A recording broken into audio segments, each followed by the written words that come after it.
তব কথামৃতম তপ্ত জীবনম কবিভিড়িহিতম কলমশাপহম শ্রবণমঙ্গলম শ্রীমদাততম ভুবি গৃণন্তি ইয়ে ভুরিদা জনা। প্রতিদিন প্রতি ঘরে শ্রী শ্রী রামকৃষ্ণ কথামৃত। আমাদের প্রত্যেক দিনের শ্রী শ্রী রামকৃষ্ণ কথামৃতের এই পাঠ এবং আলোচনা শিবিরে আপনাদের সকলকে আজকের পর্বে স্বাগত জানাই। দেখতে দেখতে আমরা ৮০তম পর্বে আজকে এসে উপনীত হয়েছি। কিভাবে যে এই ৭৯টি পর্ব, ৭৯ দিন আমরা পার করে এলাম ঠাকুরের কথা শুনতে শুনতে, আমাদের যেন সেটি মনেই হচ্ছে না। আসলে ঠাকুরের কথা এমনই যে যত শোনা যায়, ভগবানের কথা যত শোনা যায়, যত তা আমাদের অন্তরে প্রবেশ করে, ততই আমাদের কল্যাণ সাধিত হয়। তাই বলা হয়েছে শ্রবণ মঙ্গলম। শ্রীযুক্ত কেশবচন্দ্র সেনের সহিত শ্রীরামকৃষ্ণের যে নৌকা বিহার, সেই অংশটি আমরা বেশ কয়েকটি পর্ব ধরে আলোচনা করেছি। সেই পরিচ্ছেদ শেষ হয়ে এবার আমরা ১০ম পরিচ্ছেদে এসে উপনীত হয়েছি। এখানে শ্রীরামকৃষ্ণ সুরেন্দ্রের বাড়িতে এসেছেন। পাঠ শুরু হচ্ছে। জাহাজ কয়লাঘাটে এইবার ফিরিয়া আসিল। সকলে নামিবার উদ্যোগ করিতে লাগিলেন। ঘরের বাহিরে আসিয়া দেখেন কোজাগরের পূর্ণচন্দ্র হাসিতেছে। ভাগীরথী বক্ষ কৌমুদীর লীলাভূমি হইয়াছে। ঠাকুর শ্রীরামকৃষ্ণের জন্য গাড়ি আনিতে দেওয়া হইল। কিয়ৎক্ষণ পরে মাস্টার ও দু একটি ভক্তের সহিত ঠাকুর গাড়িতে উঠিলেন। কেশবের ভ্রাতুষ্পুত্র নন্দলালও গাড়িতে উঠিলেন। ঠাকুরের সঙ্গে খানিকটা যাবেন। গাড়িতে সকলে বসিলে পর ঠাকুর জিজ্ঞাসা করিলেন, কই, তিনি কই? অর্থাৎ কেশব কই? দেখিতে দেখিতে কেশব একাকী আসিয়া উপস্থিত, মুখে হাসি। আসিয়া জিজ্ঞাসা করিলেন, কে কে এর সঙ্গে যাবে? সকলে গাড়িতে বসিলে পর কেশব ভূমিষ্ঠ হইয়া ঠাকুরের পদধূলি গ্রহণ করিলেন। ঠাকুরও সস্নেহে সম্ভাষণ করিয়া বিদায় দিলেন। গাড়ি চলিতে লাগিল। ইংরেজ টোলা, সুন্দর রাজপথ, পথের দুই দিকে সুন্দর সুন্দর অট্টালিকা, পূর্ণচন্দ্র উঠিয়াছে।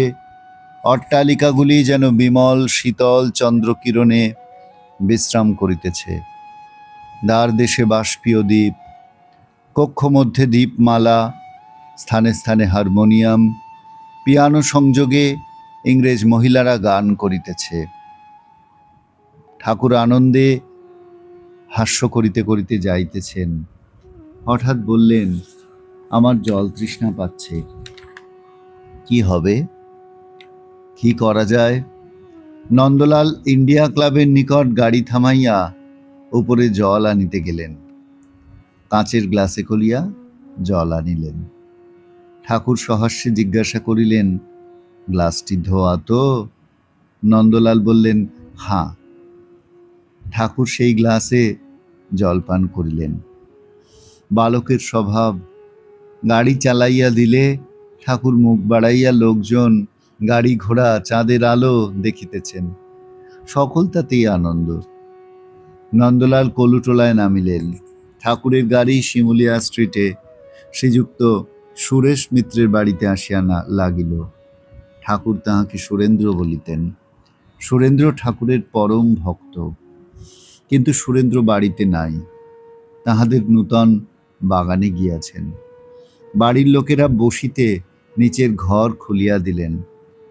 গাড়ি ভাড়া দিতে হবে, কে দিবে? সুরেন্দ্র থাকিলে সেই দিত। ঠাকুর একজন ভক্তকে বলিলেন, ভাড়াটা মেয়েদের কাছ থেকে চেয়ে নে না, ওরা কি জানে না ওদের ভাতাররা যায় আসে? নরেন্দ্র পাড়াতেই থাকেন। ঠাকুর নরেন্দ্রকে ডাকিতে পাঠাইলেন। এদিকে বাড়ির লোকেরা দোতলার ঘরে ঠাকুরকে বসাইলেন। ঘরের মেঝেতে চাদর পাতা, দু চারটে তাকিয়া তার উপর। কক্ষ প্রাচীরে সুরেন্দ্রের বিশেষ যত্নে প্রস্তুত ছবি, যাহাতে কেশবকে ঠাকুর দেখাইতেছেন হিন্দু, মুসলমান, খ্রিস্টান, বৌদ্ধ সকল ধর্মের সমন্বয়, আর বৈষ্ণব, শাক্ত, শৈব ইত্যাদি সকল সম্প্রদায়ের সমন্বয়। ঠাকুর বসিয়া সহাস্যে গল্প করিতেছেন। এমন সময় নরেন্দ্র আসিয়া পৌঁছিলেন। তখন ঠাকুরের আনন্দ যেন দ্বিগুণ হইল। তিনি বলিলেন, আজ কেশব সেনের সঙ্গে কেমন জাহাজে করে বেড়াতে গেছিলাম। বিজয় ছিল, এরা সব ছিল। মাস্টারকে নির্দেশ করিয়া বলিলেন, একে জিজ্ঞাসা করো কেমন বিজয় আর কেশবকে বললুম, মায়ে ঝিয়ে মঙ্গলবার আর জটিলে কুটিলে না থাকলে লীলা পোষ্টাই হয় না, এই সব কথা। মাস্টারের প্রতি কেমন গা? মাস্টার, আজ্ঞা হাঁ। রাত্রি হইলেও তবু সুরেন্দ্র ফিরিলেন না। ঠাকুর দক্ষিণেশ্বরে যাইবেন, আর দেরি করা যায় না। রাত 10:30, রাস্তায় চাঁদের আলো। গাড়ি আসিল, ঠাকুর উঠিলেন। নরেন্দ্র মাস্টার প্রণাম করিয়া কলিকাতা স্থিত স্ব স্ব বাটিতে প্রত্যাগমন করিলেন।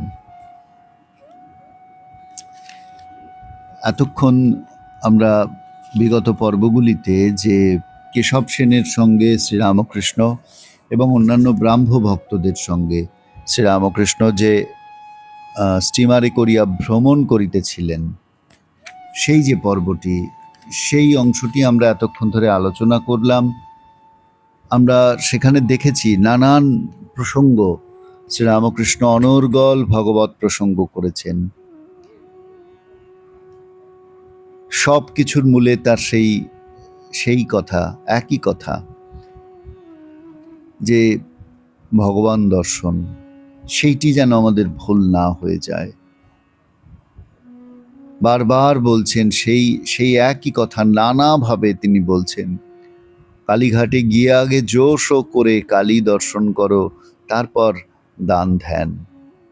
ভাবটা এই যে আমরা জগতে এসেছি তাকে লাভ করবার জন্য, তাকে আস্বাদন করবার জন্য, এ কথা যেন আমাদের ভুল না হয়ে যায়। কথামৃতে আমরা দেখছি ঠাকুরের এক জন্মদিনে কালীকৃষ্ণ দক্ষিণেশ্বরে গিয়ে একটু পরেই উঠে যেতে চাইছেন কোনো একটা মিটিংয়ে যাওয়ার জন্য,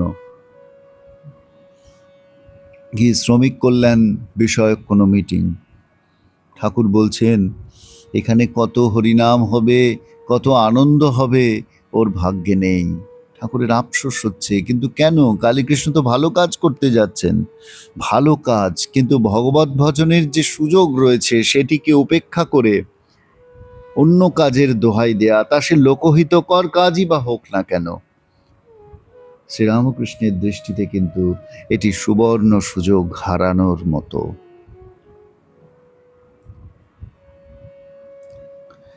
এটা খুব একটি গুরুত্বপূর্ণ কথা।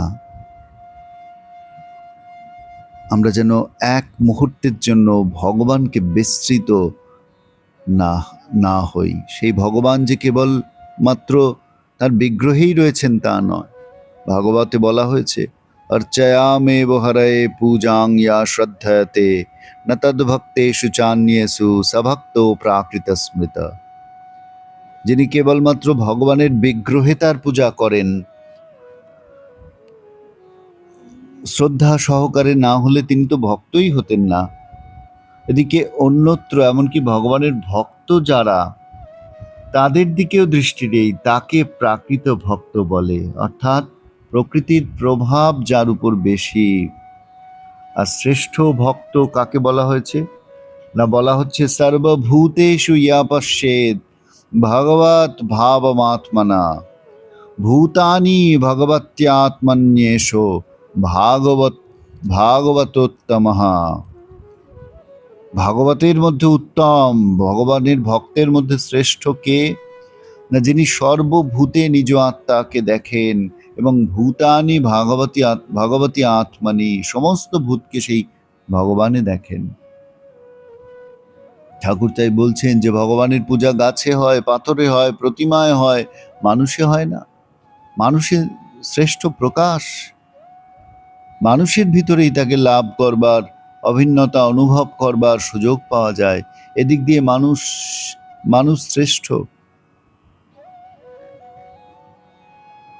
তাই নরজন্মকে বারবার শ্রেষ্ঠ বলা হয়েছে। তাই এই জন্ম লাভ করে সেই জন্মটি যাতে আমাদের বৃথা না হয়, অবতার এসেছেন ঠিক সেই কারণেই। তিনি এসেছেন আমাদের মানব জন্মকে সার্থক করবার জন্য। আমরা যাতে আমাদের চৈতন্য স্বরূপকে উপলব্ধি করতে পারি, আমরা যাতে নিজেদেরকে চিনতে পারি, আমরা যাতে জীবনের উদ্দেশ্যকে ভুলে না যাই, বিস্মৃত হয়ে এই জীবনকে হেলায় যাতে নষ্ট না করি, সেইটি আমাদের বারংবার স্মরণ করিয়ে দিচ্ছেন অবতার। অবতার বরিষ্ঠায় শ্রীরামকৃষ্ণ। আসুন বন্ধু, আমাদের আজকের এই পর্বের প্রার্থনা থাক ঠাকুর শ্রীরামকৃষ্ণের কাছে, আমরা যাতে মুহূর্তের জন্য বিস্মৃত না হই, আমাদের স্বরূপটি যেন আমরা ভুলে না যাই, আমরা যেন সর্বদা আমাদের মনকে ভগবৎ চরণে নিবিষ্ট রাখতে পারি। আপনাদের সকলকে ধন্যবাদ, নমস্কার জানিয়ে আজকের পর্বে ইতি টানছি।